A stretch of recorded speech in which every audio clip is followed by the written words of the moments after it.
আসসালামু আলাইকুম। সবাই কেমন আছেন? আল্লাহর রহমতে আমি ভালো আছি।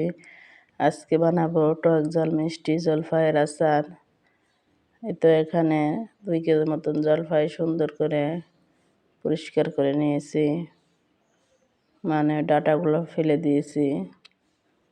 এবার সুন্দর করে ধুয়ে নিচ্ছি জলফাইগুলো। ধুয়ে আমি সিদ্ধ করে নিব। তো রাইস কুকারে দিয়ে সিদ্ধ করে নিব। জলফাইগুলো পানি একটু গরম করে এর মধ্যে দিয়ে দিচ্ছি। আমি এভাবে আচার দিয়ে জানি না কে কীভাবে দেয়। আর দেখবো জলফাই সিদ্ধ হয়েছে কিনা, আবার ঢেকে দেবো। তো জলফাইগুলো আমি এভাবে ভর্তা ভর্তা করে একদিন রোদে শুকাবো। জলফাইগুলো সুন্দরভাবে সিদ্ধ হয়েছে।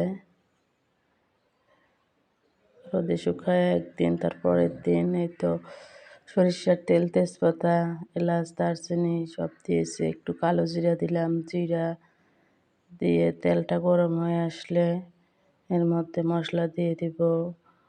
আমি পাঁচফোড়ন আর সর্ষে এক জায়গায় সুন্দর করে ব্লেন্ডার করে নিয়েছি। তো আমি আস্তে আস্তে কাঁচাটাই ব্লেন্ডার করে নিয়েছি। এই মশলাগুলো দিয়ে দিলাম। দিয়ে একটু ভালো করে কষিয়ে নেব। এবার এর মধ্যে মরিচের গুঁড়ো, হলুদ গুঁড়ো, লবণ, জিরের গুঁড়ো, ধনিয়া গুঁড়ো দিয়ে ভালো করে কষিয়ে নেব। একটু ঝাল ঝাল টক ঝাল মিষ্টি হবে আচারটা।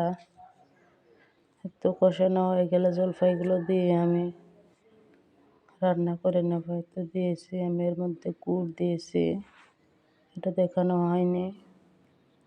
দেখেন আচারের কালারটা কত সুন্দর হয়েছে। নিজের প্রশংসা নয়, আমার হাতের আচার অনেক মজা হয়। সবাই খেয়ে প্রশংসা করে, বাচ্চারাও খায়।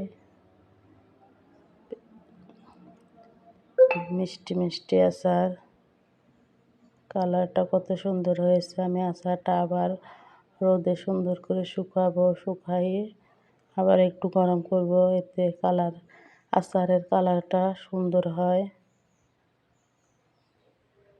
2 বার গরম করলে আচারের কালারটা সুন্দর হয়।